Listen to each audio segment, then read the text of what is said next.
Welcome to Backyard Sports Cares. I'm your host, Lisa Caslin, and we are continuing our little series with Backyard Sports Cares alum volunteers, and we're talking to Sydney Farrell today. How you doing, Sydney? I'm doing great, thanks. Yeah, thank you so much for taking time to catch up with us today. So, harken back to the beginning of your connection with Backyard Sports. How did it all kind of come together? Well, so my brother, who is now 19, he was one of the first participants of Backyard Sports, like way back in the day.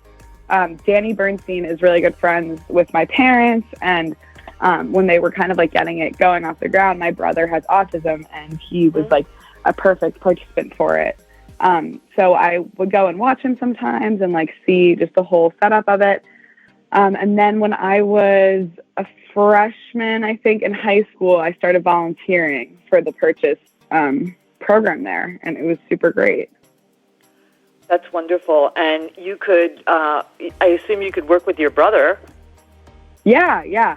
That was definitely part of it. I like a lot of it, was they wanted to mix it up a little bit, so they would usually put other people with my brother and me with like different kids. Mm-hmm. But it was cool to still be able to like be in the same place and do the same stuff. Yeah. So what surprised you about that? You know, what did you encounter that you didn't expect? You know, good, bad, or indifferent? Well, while I was volunteering, what was like a kind of a good surprise in the beginning was just kind of like the consistency of some of it. Like they really wanted to make sure that you were going to be like a committed volunteer once you started. And it wasn't just like, yeah, I'll show up when I can. It was like, you have to come every week and you like work with the same kids. Yeah. And you build relationships with these kids and they kind of like depend on you week after week to come. And I didn't like, I don't know, I guess I just didn't really think about that before, but like once we started doing it, I could see why that was so important. And like, you could see like these kids were coming back, like expecting the same people every week. And it was just like, it was a really nice, like growth opportunity for like everyone. Yeah. And there was a relationship there and you had to kind of guard it, right? Yeah, exactly. And help it grow.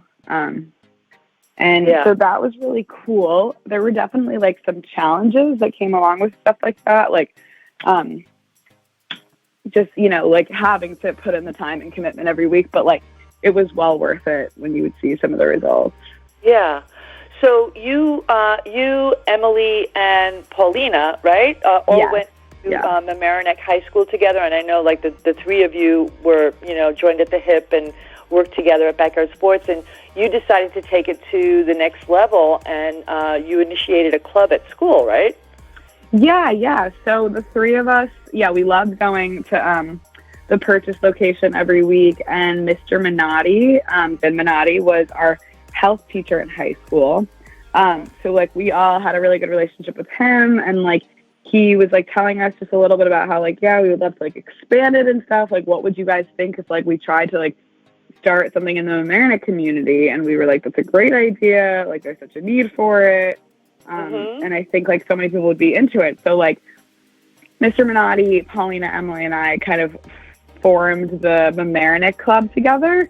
And like we started by just having like some interest meetings with like people from the high school to see like, you know, is this something that could work? Like, do we have are people interested in helping out? It was almost like your way of recruiting others, right? To then take it out in the community. Yeah, it was very smart. And it was fun because a lot of my friends from high school already like knew about Backyard Sports because I would talk about it and tell them like, it's like Sunday I have to go to Backyard Sports, and like so they knew just kind of like my interest and commitment to that. So I was like kind of creating an opportunity for people to really see more what it was about. And so we got a lot of people who were interested, and once we were like in communication with schools and parents and stuff, and Paulina's mom was very involved in the special ed PT, I think it was called SEPTA, Special Education PTA.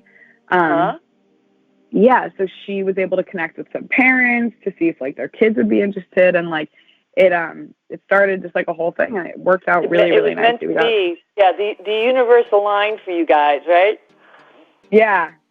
No, yeah, it was so great. We got a lot of kids and a lot of volunteers. It was beneficial for everyone, I think. I love that.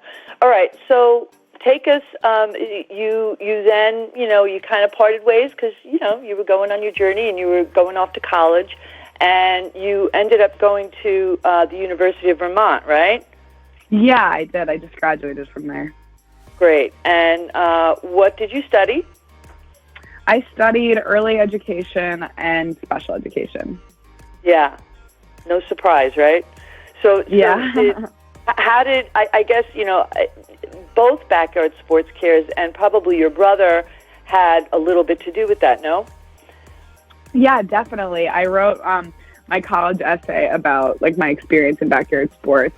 And I knew for a while after working with kids that I wanted to go into education in general.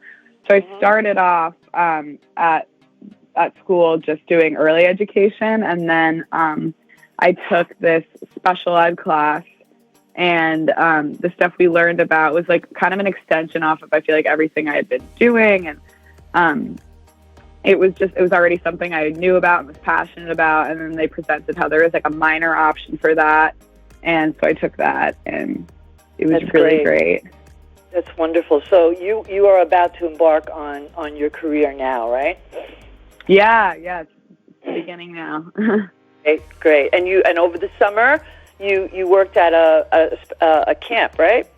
I did. Yeah, I worked at a camp called Camp Aquila, which is, there's 2 locations for it. It's in Wisconsin and Vermont, and I actually was able to work at both, which was nice. But wow. Yeah, it's a camp for kids who need a little bit more help making social connections and friendships, and a lot of the campers were on the autism spectrum. But yeah, it was a wonderful program to be a part of, and it was definitely like a continuation off of a lot of what I've been doing, which is nice. Oh, that's great. Well, listen, we are so happy to have you and to hear your story and to know that you're doing so well and that you're continuing to help others, which is really powerful. We want to keep in touch with you, so let us know how things go, and we'd love to have you back once you get your teaching. Yeah, thank you so much, Lisa. I really appreciate it. It was really nice speaking with you, and I love staying connected to backyard sports however I can. It was such a big, important part of my life, and it still is. Well, thank you so much. We'll talk to you again soon, Sydney. All right, thank you so much. Okay, bye-bye. Bye, Lisa.